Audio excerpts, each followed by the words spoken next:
godiya a tabbata ga Allah madaukakin sarki, tsira da aminci su tabbata ga Annabi Muhammadu sallallahu alaihi wasallam. Jama'a, muna taya ku murnar wannan biki na haihuwar shugabanmu Annabi Muhammadu sallallahu alaihi wasallam.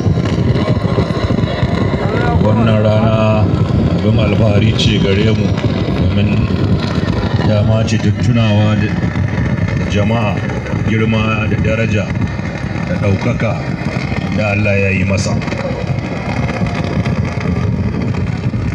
wanda ya zo mana da addini da shari'a za ta ɗora mu akan hanyar tsira ranar gobe kiyama. Gode wa Allah da Allah ya sa yau da muke yin wannan taro na albarka, Allah ya yi daɗin tsira da aminci ga Annabi Muhammadu sallallahu alaihi wasallam da sahabbansa da 'yan gidansa baki ɗaya, ahali Aliyu, ahali Jafar da ahali Abbas. Muna gode wa malamai da iyaye saboda himmarsu, ƙoƙarinsu wurin yi wa yara tarbiyya da ɗora su akan tafarkin Annabi Muhammad sallallahu alaihi wasallam.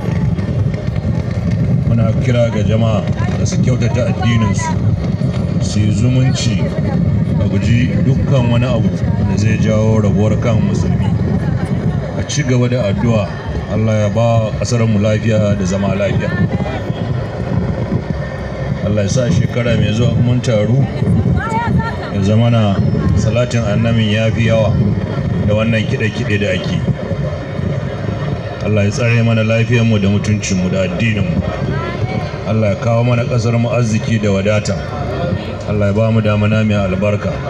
Assalamu alaikum.